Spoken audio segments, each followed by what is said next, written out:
थे, इंसान की वाणी शुद्ध हुआ करती थी। एक समय था जब मंत्र काम किया करते थे, खान पान का व्यवस्था थी सुचारू रूप से, इंसान तन मन धन से वही बोला करता था, जो सोचेगा बोलेगा, बोलेगा वो करेगा।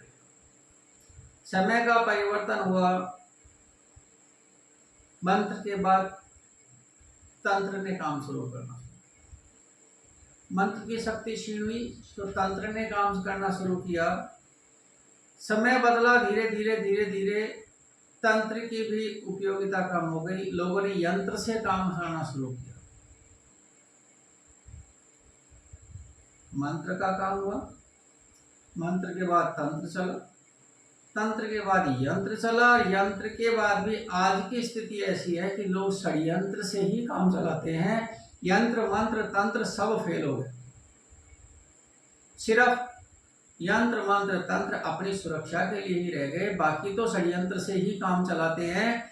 और षड्यंत्र भी उस तरीके का करते हैं जिसे लोग आस्तीन का सांप बोलते हैं कि ये तो तुमने आस्तीन के सांप पाल रखे हैं। ऐसा कोई शौकीन नहीं होता कि आस्तीन का सांप कोई पाले, लेकिन नहीं, परिस्थितियां ग्रहों की भी होती है, कुछ अपनी भी होती है, कुछ सामाजिक होती है, कुछ आर्थिक होती है।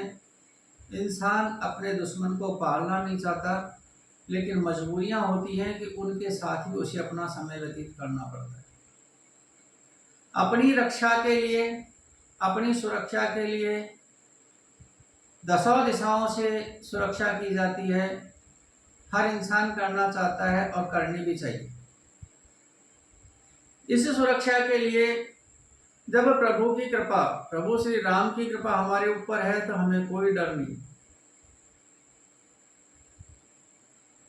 इसके लिए एक छोटा सा आपको बताना चाहूंगा। रामनवमी के दिन, रामनवमी के दिन रुद्राक्ष की माला पर 11 माला का जाप करें, एक चौपाई, और आपका भविष्य बदल देगा। दसों दिशाओं से आपकी रक्षा करेगी, सारे षड्यंत्र फेल, उसके आगे यंत्र मंत्र तंत्र कोई काम नहीं करेगा। पूर्ण रक्षा आपकी करेगी, आपकी रक्षा करेगी, आपके परिवार की रक्षा करेगी, आपका बाल विवाह का नहीं होगा, समाज में व्यक्तिगत पैठ बनेगी, व्यापार में बढ़ोतरी होगी, राजनीति में करियर बढ़ेगा, पढ़ाई में योग्यता हासिल करेंगे, सफलता हासिल करेंगे।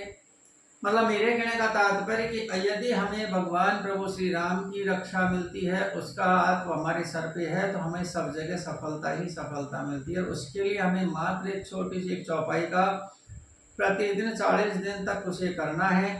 रुद्राक्ष की माला पे 11 माला प्रतिदिन करनी है। करना कैसे है? प्रातः ब्रह्म मुहूर्त में उठना है, ब्रह्म मुहूर्त में उठें, शौचादि से निवृत्त हो, स्नान ध्यान से निवृत्त हो, अपने इष्ट देव के कमरे में जाएं। मंदिर जिसे हम बोलते हैं, छोटा सा मंदिर हर घर में करीब करीब सभी का होता है, अपने मंदिर में जाएं, उनका आसन ले, आसन पर शुद्धता का पवित्रता का ध्यान रखें और वहां जाकर के बैठें। रुद्राक्ष की माला पर एक चौपाई बोले, माम अभिरक्ष रघुकुल नायक, घत वर चाप रुचिर कर सायक, मोरे हित हरि सम नहीं कोऊ, यही अवसर सहाय सोही हो। एक बार पुनः मैं बोल देता हूँ।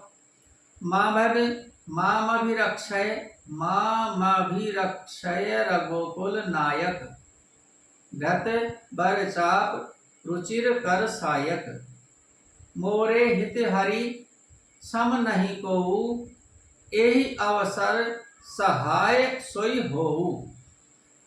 प्रतिदिन ब्रह्म मुहूर्त में जाप करें, 11 माला का जाप नियमित रूप से करें, 40 दिन से करें, हो सकता है आपको फायदा मिल जाएगा और निश्चित मिलेगा।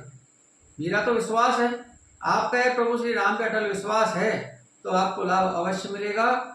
अब जब आप कभी भी आपको लगता है कि नहीं मेरे को कुछ परेशानियां हैं, कोई दिक्कत है, तो आप इस मंत्र को 5 बार पढ़ते हुए, इस मंत्र को 5 बार पढ़ते हुए अपने चारों ओर चौकोर 7 रेखाएं खींचें। अगर मान लो आप कहीं किसी गलत जगह फंस गए हैं, अनजान जगह फंस गए हैं या आपको डर लगता है कि नहीं कोई ऐसा है, शनिवार है या आज अमावस्या है, कोई कुछ कर सकता है, तो ऐसा कुछ नहीं डरें। भगवान प्रभु की कृपा आपके साथ रहेगी। अपने इस मंत्र का उच्चारण करें और इस मंत्र का उच्चारण करें, अपने और चारों ओर 7 रेखाएं खींचें, आपका बाल विवाह का नहीं होगा। प्रभु आपकी रक्षा करेंगे। भगवान श्री राम श्री जिसकी रक्षा करते हैं उसका कोई कुछ नहीं बिगाड़ सकता। प्रयास करके देख लीजिए, अच्छा लगता है अपने इष्ट मित्रों को बताइए। लगता है चैनल से जानकारी आपको अच्छी मिल रही है, लाभदायक है, परिवार की उन्नति के लिए, आपकी उन्नति के लिए, तो इस चैनल को सब्सक्राइब कर लीजिए।